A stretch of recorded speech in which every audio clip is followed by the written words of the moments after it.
have been chatting. You've been in the group for a little while, and you had kind of offered to come on a little while ago and just chat around fatherhood and stress and how it's affected your health and wellness. And we actually went to college together um, back in 2015, 16. And so we've known each other for a while, and I'm excited to have this conversation. I just want to say thanks for coming on and agree to talk about some of this stuff.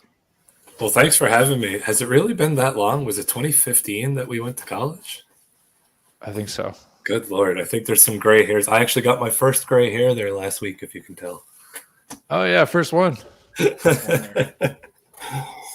No, thanks for having me. I was excited to see your content.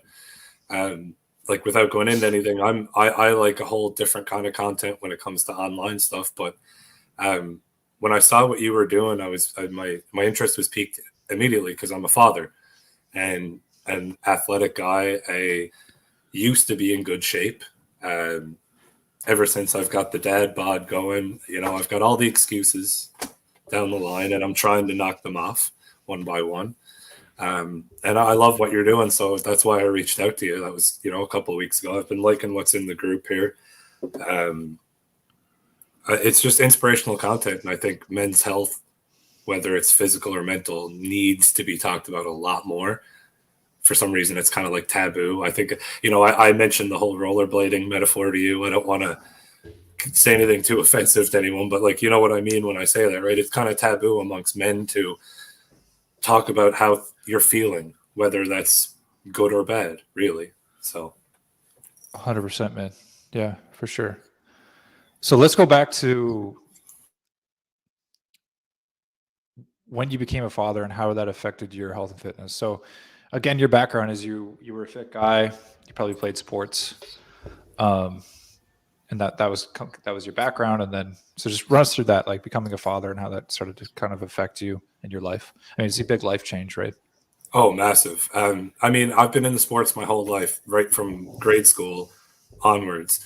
I never was good enough at sports to, make a living, but I was always above average at basically every sport, which meant that I made every team I tried out for. And because I was interested in them, I tried out for them all. So volleyball, soccer, rugby, basketball, hockey, basically whatever sport was at my school, I tried out for, and I generally made the team. Now, whether I was starting or, a bit of a more backup, depended on what sport, but I was basically on them all. So, and, as I got older and out of school, I selected my 2 or 3 that I really liked and was better at and kept going as competitively as I could.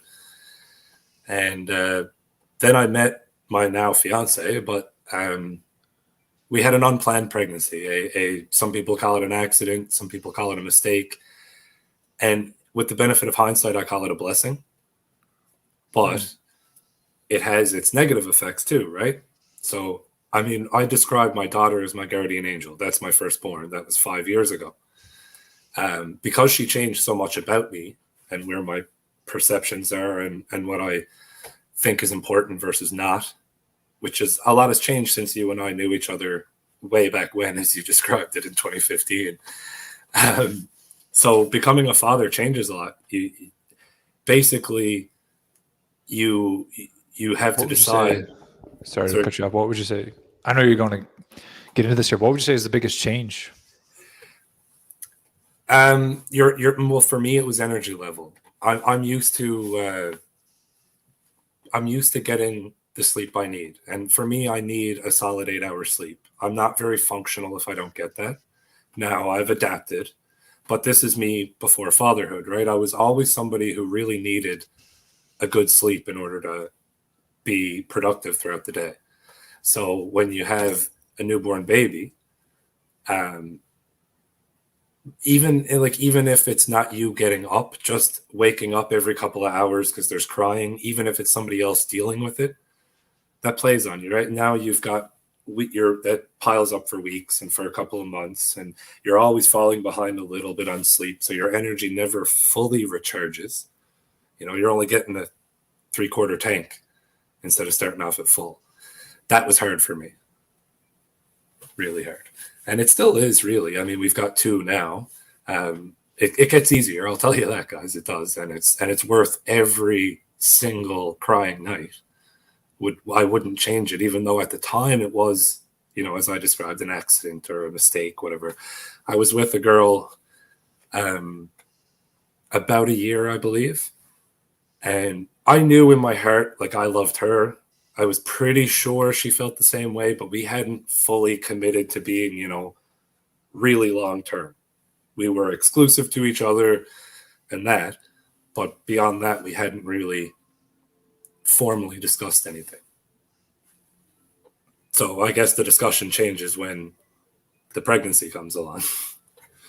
Right. Okay. So becoming a father, getting less sleep, I'm sure there's a big mental shift. You mentioned like your perception of what is actually important to you in life.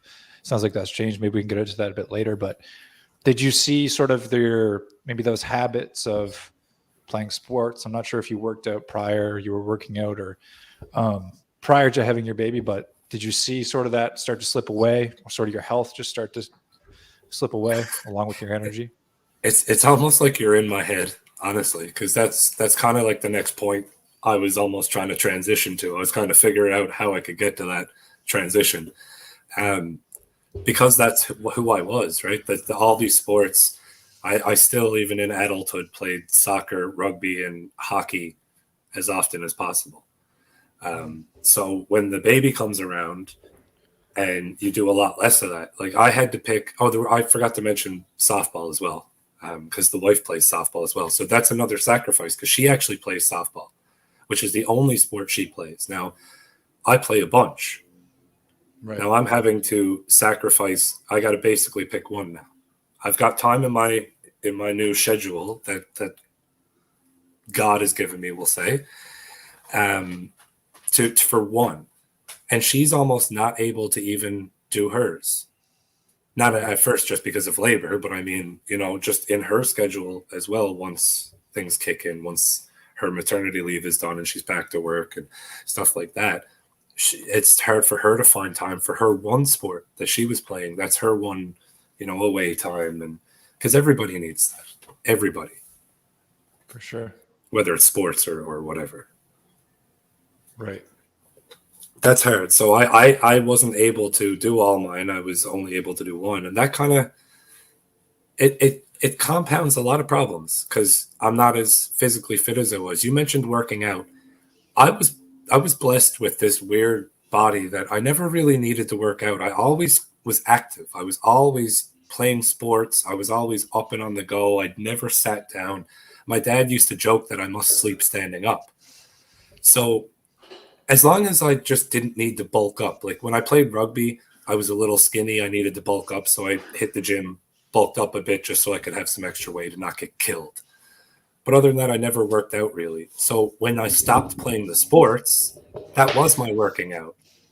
And then comes the bit of a gut here. And, here comes, I'm not as fit as I was. I can't, if I tried to run in a soccer match now, I wouldn't make it to halftime. I promise you. And because I've only recently even thought of it as being important to start getting back into shape. I mean, within months. Basically, when I started seeing your content, really, that's when it just kind of hit into my head. It's like, I know this guy, this stuff he's talking about. Like, I'll give it a shot. Like, what's he talking about?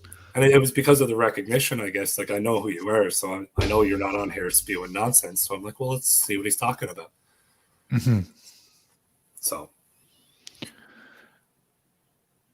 do you think, I'm interested in this, do you think it's a little bit of, you mentioned like you're above average at sports.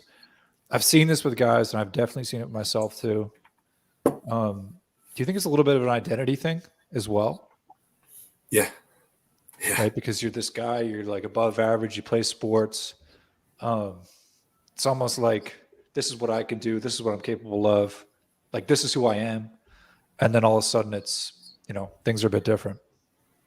Yeah, that's a big one, dude.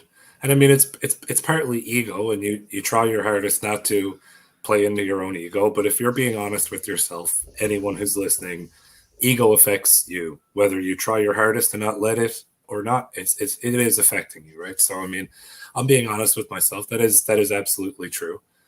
That was Yeah. part of who I was. I mean, a lot of people knew me as the guy who was on all the sports teams.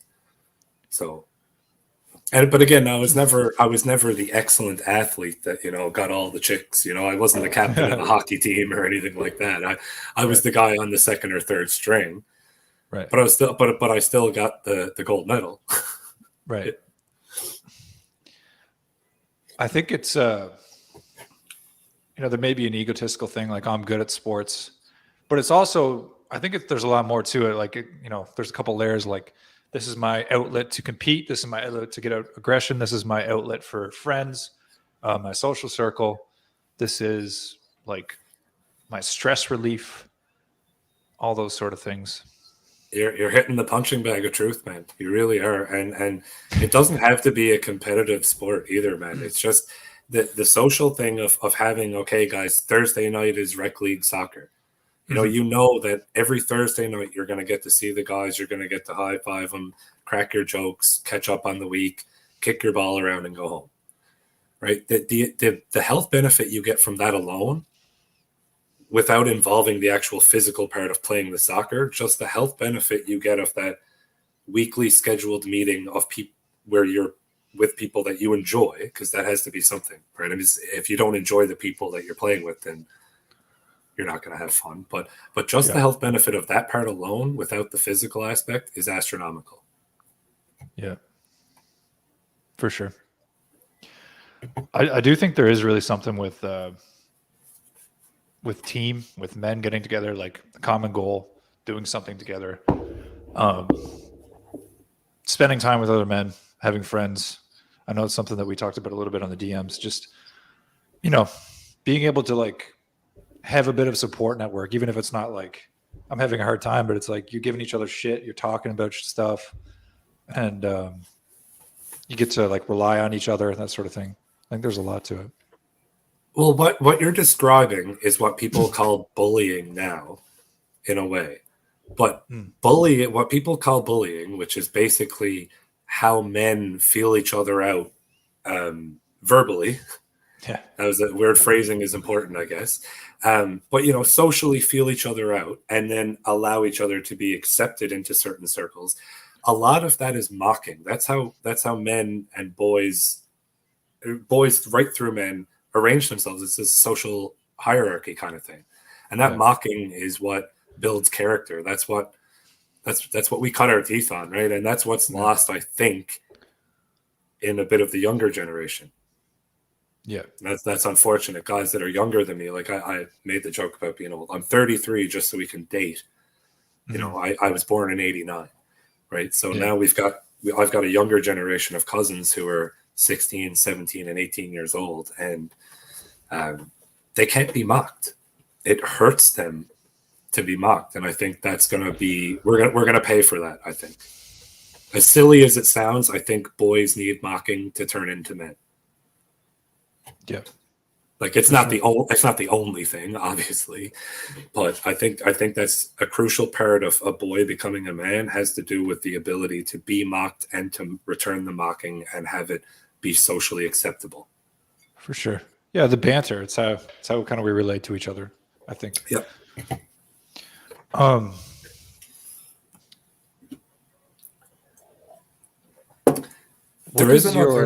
Sorry, go ahead. I wanted to bring up, there is another aspect of the childhood thing that affects you as a father, because the health thing, it's eating, right? Because your perception changes. Like, it depends financially where you're at and stuff, but we didn't have a lot of money. So we were kind of like paycheck to paycheck, getting through it. We had some help from family. You know what I mean? We did what we could. So all my money and all my priorities were on providing for that, right? I've got this new being now and I'm responsible for it. So all my money went there. So like, I wasn't eating a whole lot. I was eating enough to not be hungry. And it wasn't what I should be eating anyways. It was literally just, I'm starving now. I'll just either eat some leftover of whatever or this, or grab something from here, just so I'm not hungry anymore. Which, and you're never going to be healthy physically if you're doing stuff like that, along with not being physically active, along with losing sleep, everything. Like I said, everything compounds. So you had a question before I so rudely interrupted you there. No, that's okay. I think that's a good point. I've definitely heard guys talk about that before. It's like I think everyone in general does this, but putting someone else before, is a better way to put it, would be like helping others or thinking of others first before yourself, putting your oxygen mask on everyone else before you put it on you. Yeah.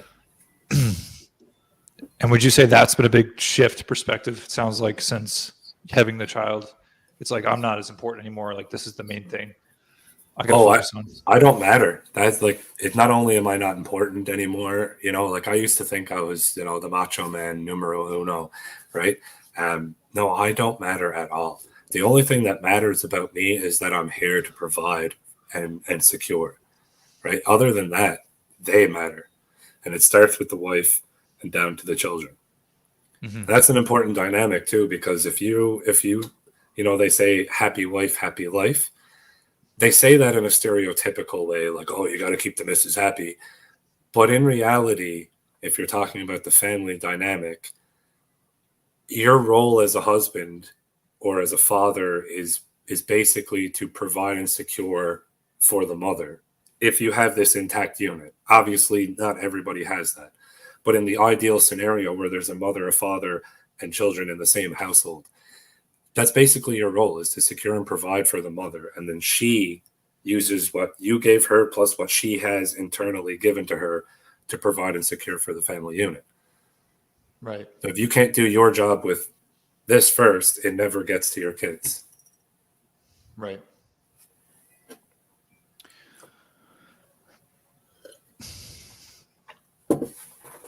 Interesting thing. I've often thought about that, like happy wife, happy life.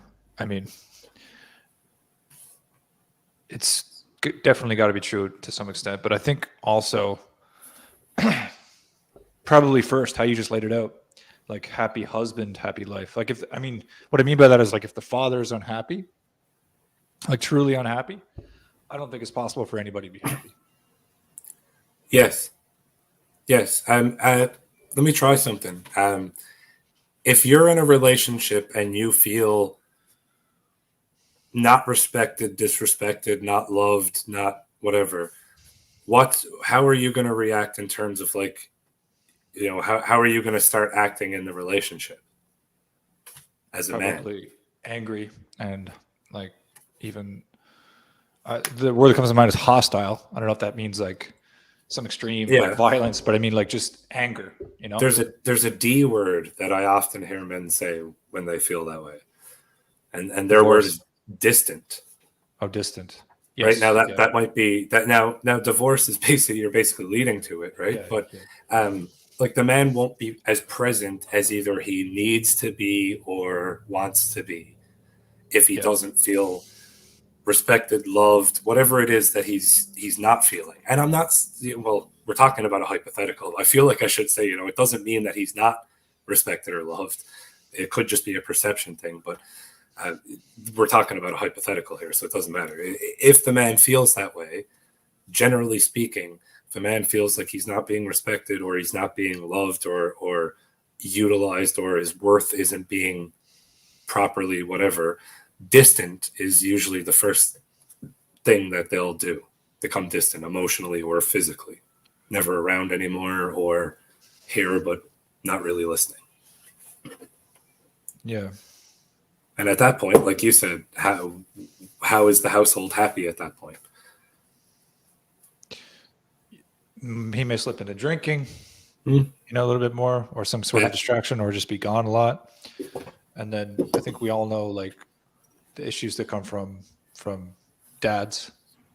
Yeah. I think, you may have even had them yourself, right? Anyone who's listening. Guys, never underestimate the power of a man to self-destruct. Even the strongest of dudes that you look at and think to yourself, like, he's a rock solid dude. He's got it all together. Never underestimate how little it takes to make a man break down. And when that happens, it's usually rock bottom. It doesn't take much, right? Most dudes, I promise you, are just hanging on. Just getting by. 100%.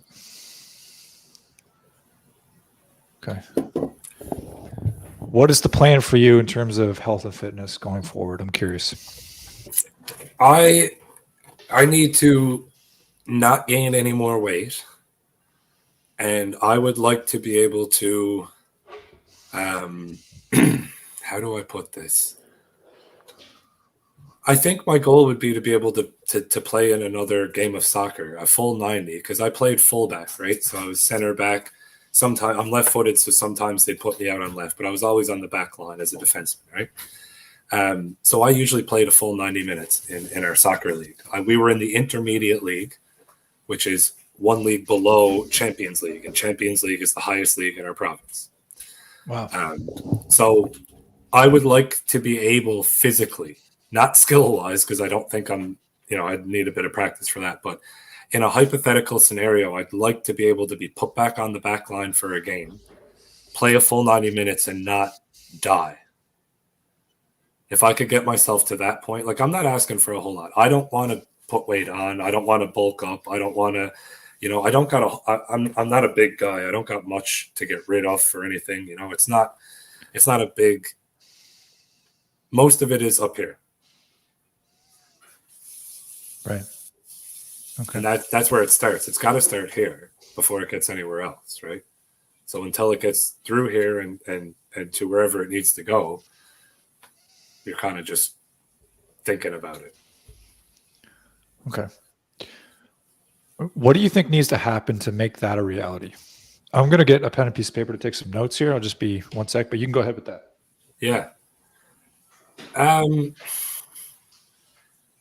It's funny. I mean, the first thing that comes to mind, and it's because the song was just on playing in the background, Buy Me a Boat. Money can't buy me happiness, right? But it can buy me a boat. It can buy me a truck to pull it, whatever. So here's a reality. Money doesn't buy happiness for sure, but it's scientifically proven that a specific amount of money will actually provide a great amount of happiness. And it doesn't need to be a lot of money, right? Statistically speaking, as long as you can have all of your bills paid for so that you don't have a monthly bill to pay, that at that peak financial level right there, that's all you need for money to buy happiness. Anything after that is a statistical anomaly. So, I mean, to be in a position where either one of us, myself or my wife, could be home with the kids all the time while only one of us has to work, so that I know my kids are getting the maximum care that they need, because we also homeschool, right? All right. So now it's only one because our daughter's 5. Our son is only 18 months old. So we're not really, I mean, with him, it's kind of like color recognition and stuff like that, just verbally. But it gets hard when both parents are working, which most people have to do. Let's be honest. It does get hard. So a certain amount of income, like if that would make it a lot easier, because the stress of just having to get by, of having to make that extra dollar this week to make sure this gets paid, or, like everything, right? It's your priorities when you have someone else to worry about. Your physical fitness used to be up here because you were worried about what people thought about you. And it was slightly ego driven, but it was also what was making you happy. Yeah. But that priority comes down as there are other people that you have to worry about. You could care less what other people think about you. And that's often the biggest motivator for physical fitness. So it's hard to make it a priority again. To make it a priority, you would have to bring other stresses down. So now that's more of a wish, right? What's a tangible thing that could happen? What's the saying? Put your money where your mouth is. Like, this is how you quit smoking, right? I quit smoking for like a year and a half, and then I tangibly thought about it and started again on my own. Like, it wasn't a relapse. I went to the store and was like, I'm going to start smoking again. So to quit smoking, you have to want to do it for you and for nobody else. Right. This whole thing about like, I'll quit for someone else. If you're not ready to do it, you're not going to do it. But the very next thing is you have to put your money where your mouth is. If you're going to quit smoking, it's okay, fuck it, I'm done. And you never touch it again. Not even like, oh, I'm having a shitty day, I just want to have a couple of drags. Like, it doesn't, as soon as the thought comes in here, you go, no, I don't smoke anymore. I'm not doing it. And you go on. So it's a strong decision. This is what I'm doing. I'm sticking to it. That's how I line in the sand. This is how I'm going to I'm not doing this.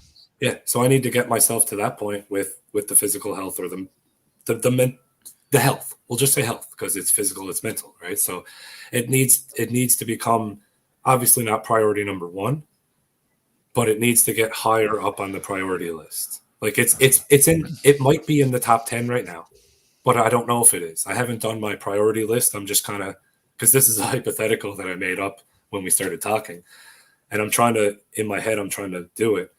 It might, my mental and physical health might be in the top 10, but it might not be. You mentioned like pre-kids, the motivation being sort of ego driven, and like I like thinking about how people look at you, right? Yeah. What would you say your motivation is right now? Well, the problem is the lack of motivation right now. I mean, the only motivator I can think of right now is I want to be healthy so that I last longer for my kids. Right? Like I don't want to be unhealthy in a way that it leads to me losing life, like years of my life, so that I don't last longer and am not able to enjoy my kids, potential grandkids, whatever. That's the only motivator. Well, I mean, okay.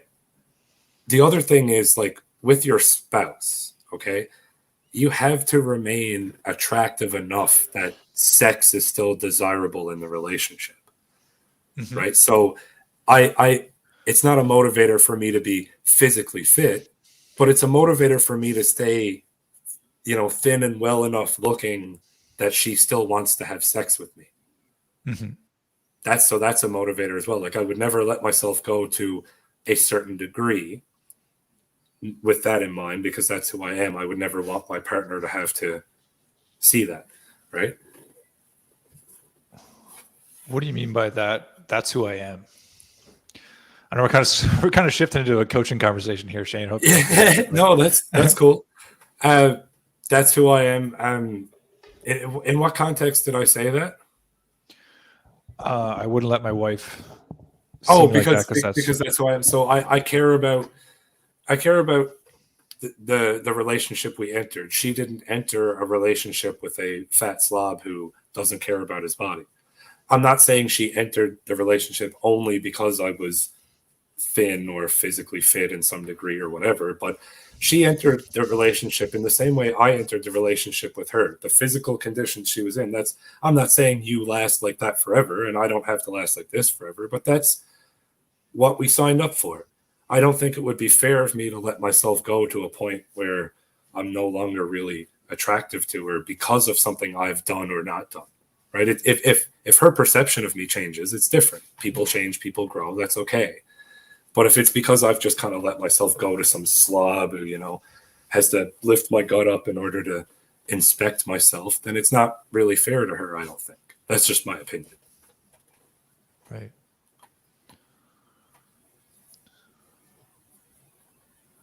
How far do you feel you're away from that? From being that slob, or from I've got quite a ways to go before I get there. I mean, I'll give you an idea. I'm almost 6'1" in terms of height, and I'm 185 pounds. So like I don't have much of a gut or anything like that. I don't have, what do they call them, man boobs or whatever like that. I'm far away from being the unattractive slob that I'm afraid of becoming. I'm more worried about, I don't know what they call my ticker hair and stuff like that. Like I want to be physically fit enough to just be healthy. That's where I want to be. Like, again, it's not a high bar that I'm setting, right? I don't want to, okay. A lot of the people that I've seen on your group here, a lot of the before and afters are like, he was, this big guy, and now he's kind of like, he's got the muscles and the six pack and stuff. Like, that's great, but that's not what I even am striving for.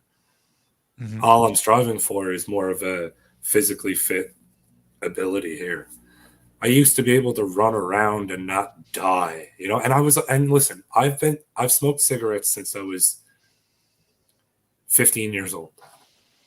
So, and all throughout my sporting time, right? I only quit that time I told you I quit for like a year and a half. That was when I was like, randomly when I was like 30 until I was 31, I just kind of quit.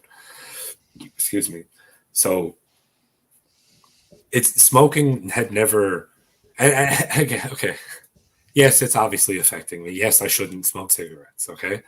But that's not the only factor here. Like I was a heavy smoker. I've cut back a lot. I was a heavy smoker while playing multiple sports, and I barely broke a sweat any game.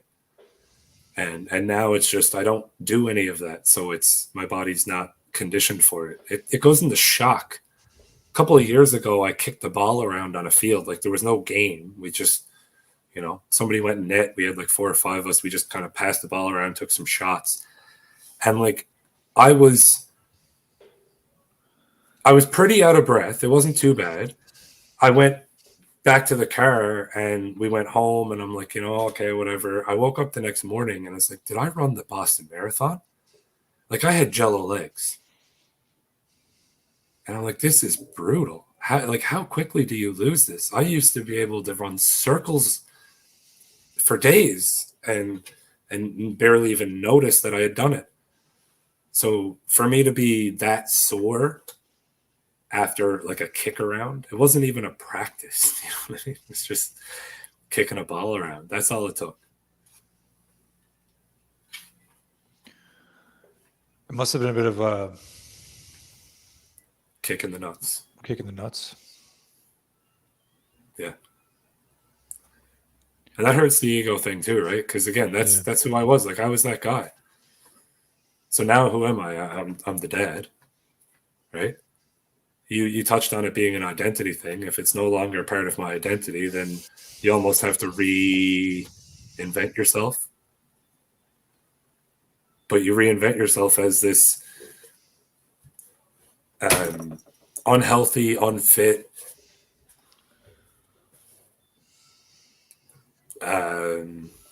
that's the word I'm looking for here. I can't think of the descriptor, but just someone who bottles things up, because that's basically what we had talked about in the DMs as well. Is most guys will climb Mount Everest before they'll go to therapy. Yeah. And my wife will laugh at that, because I have actually tried therapy. It's, you know what I mean? And for anyone who's thinking about it, guys, it's nowhere near, it's not even close to what you think it is. First of all, like maybe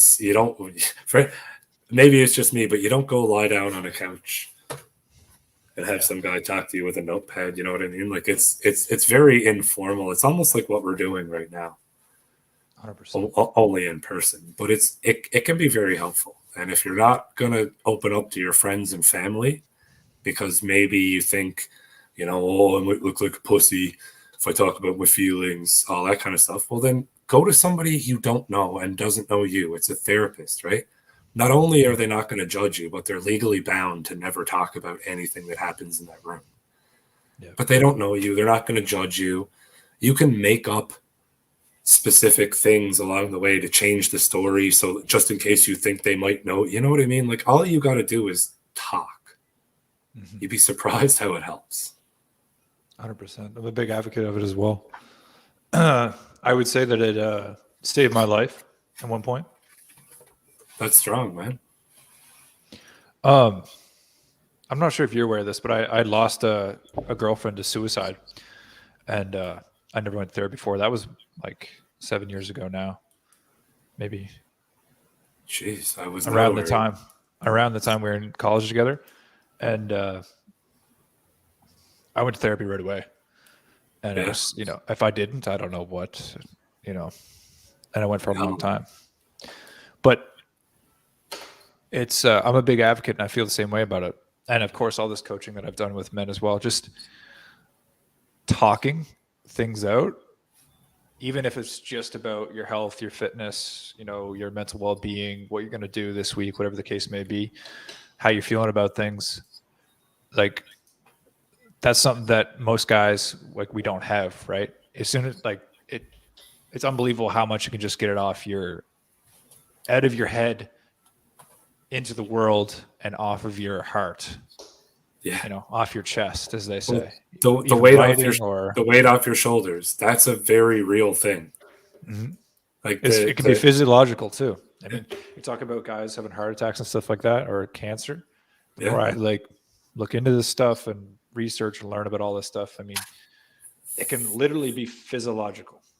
And it can also be physical in that sense too. Like, you can watch people carry their burdens almost by the way they carry themselves physically as well. Posture. Like, not everybody's going to walk around all bouncy no matter what. You know what I mean? Like, I get it.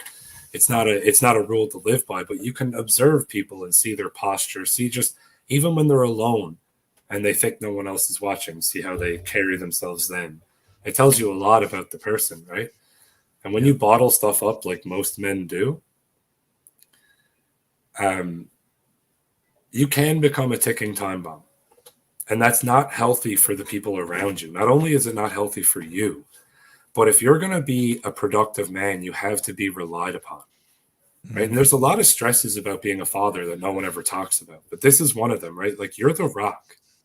And if you screw around and screw up, you've got kids being raised by a single mom now. And statistically, that's the worst thing you can do to your kids. Yeah. So, and I'm not bashing single moms here, but just statistically, it's not a good place for them to be. It's not easy. A single father would be the same thing if we were reversing the scenario and the mother was the one screwing around and the dad sticks with. Leaving the kids with a single dad would be the same thing. It's the absence of that. You just would never want that too, I imagine, right? Just you never want to leave your kids or be in a position where you're not being able to see them or whatever the case may be. Yeah, absolutely. There's a lot of things that are tough about the fatherhood that people don't talk about. It's about being a man in general, but I think it plays a little bit more into fatherhood. You have to be reliable as a man.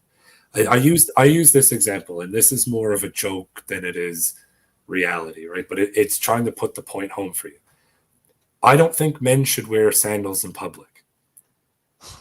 Yeah, because you're useless in sandals. Like, if you're at a restaurant and some thief comes in and wants to hold the place up, you're not chasing anybody down in flip-flops. You're useless. If a physical altercation comes out and your lady needs to be protected, you're not doing shit in flip-flops, right?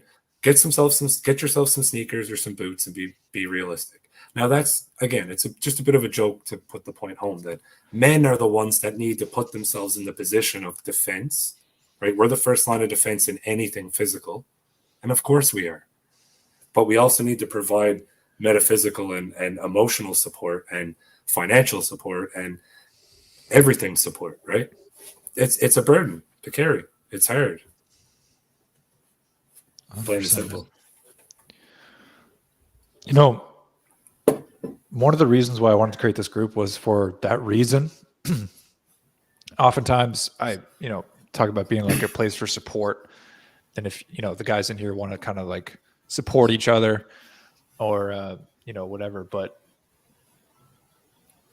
I think I read some statistics where like most men in their 30s feel like they don't have a best friend they can talk to when things are going wrong in their life. And and kind of there's a lot of people that kind of talk to this, but I think what men need I think need is other men that understand their struggles, right? Because if you get 5 dads together in a room and they talk to each other, they're all going to understand each other and the pressure and the financial, struggles and the pressure to be the provider, the protector, and all that stuff, right? And they're going to understand that at a deeper level that no one else will. And once they start being productive together, watch out. Yeah. Right. Exactly. Men need men. You just said that. Men need other men. That's like, okay, what was it? By 30, most guys don't have a best friend they can talk to?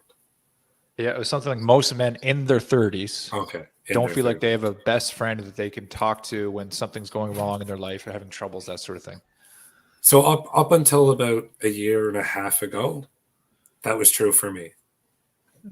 And it's only because I happened to meet someone who now I work for, and we live down the road from each other, and we're very alike, and we both have families, so like we get each other, um, and we could talk, right? But either if he didn't exist or if you rewound the clock a year ago, absolutely, I had best friends that once high school was over basically didn't exist anymore. And you made some adult friends, but they never really felt like the same connection that you had with those high school best friends that you knew right from kindergarten. So it never really flourished into much more than like a broship type thing. Yeah. Yeah, I would definitely agree that most guys in their 30s don't have that, that dude in their life that they can actually just talk to and not have to worry about perception or anything like that. And that's bad. And I think your answer to that was hitting the nail on the head. Men need other men. Without that, we fall into bad habits, and that's not a good place to be. Not for a man and not for a family. 100%. I just think it's unnatural too. I mean, to get kind of a deeper point to it, but like I think hunter gatherers, you think you go all the way back to that. Men work together for most of human history. Like all day, every day, there would be a group of men that usually like you knew well that you would rely on. Going back to the sports thing, and you would literally go out in the world into danger, go on an adventure, hunt, bring it back to home base or whatever, or go to war, basically. So, but like we've kind of moved into this individualism like society where everybody's in their own race and we're all just like competitive and individualistic and social media and not really connecting. We'll take it into more modern times, the same idea you're saying. Instead of having to go back that far, there are still some cultures where the idea of men being around men a lot is very common. A lot of the Arab world, it's like that, and even in India, it's very common for men to be out at one of their friends' house, like one of the boys' house, where they kind of all are at that house, and it's very common for them to be there, just kind of smoking their shisha pipes and doing whatever until whenever, and then they come home. Like that's a very common thing. It's a very Western idea to have this kind of like individualist way of living, I think. Maybe not just Western, but I'll say predominantly Western. Right. I think it leads to a lot of stuff. But I won't hold you up all night. I want to thank you for coming up on here, man, and talking about all this stuff. Oh, I appreciate you having me. I really do. And I think it'd be cool if we could get a couple of dads or dudes, because I don't know if they're all fathers or not, but just any of the men in here, just a couple of us up here to kind of have a little back and forth. It'd be kind of cool, I think, get some interaction going. But I'm always happy to come back and have a chat with you whenever, man. I love what you're doing. I'm trying to get some of the men in my life that I know need your content or would benefit from your content. Some of them are giving me the hesitancy that I expected, but I think over the next couple of weeks, I might be able to convince a couple of them to trickle in. I'm not inviting, I'm just picking a couple of people that I know and sending them an invite to the group and saying like, hey man, remember we talked about this? I showed you a video of this guy. Maybe just join the group. You don't have to comment. You don't have to like anything. Just join the group and just have a look and see if you like it. So we'll see if I can get some of the guys in because I think they need it. Right. Well, thank you, man. I appreciate that. And yeah, if it helps, then of course they're more than welcome to join in. Yeah, absolutely. We need more men having this talk, dude. It needs to happen. All right, guys. That's it for today. Hopefully that was, it's a little bit different. Usually I do kind of trainings in here, just more of a conversation. So if you could relate to that, maybe leave a comment what you thought. And as Shane said there, I think it would be cool if you guys want to hop in. We want to have a conversation. That would be a cool thing to do. But that's it for today. And we'll see you guys all very soon. Thanks for coming out again, man. Thank you.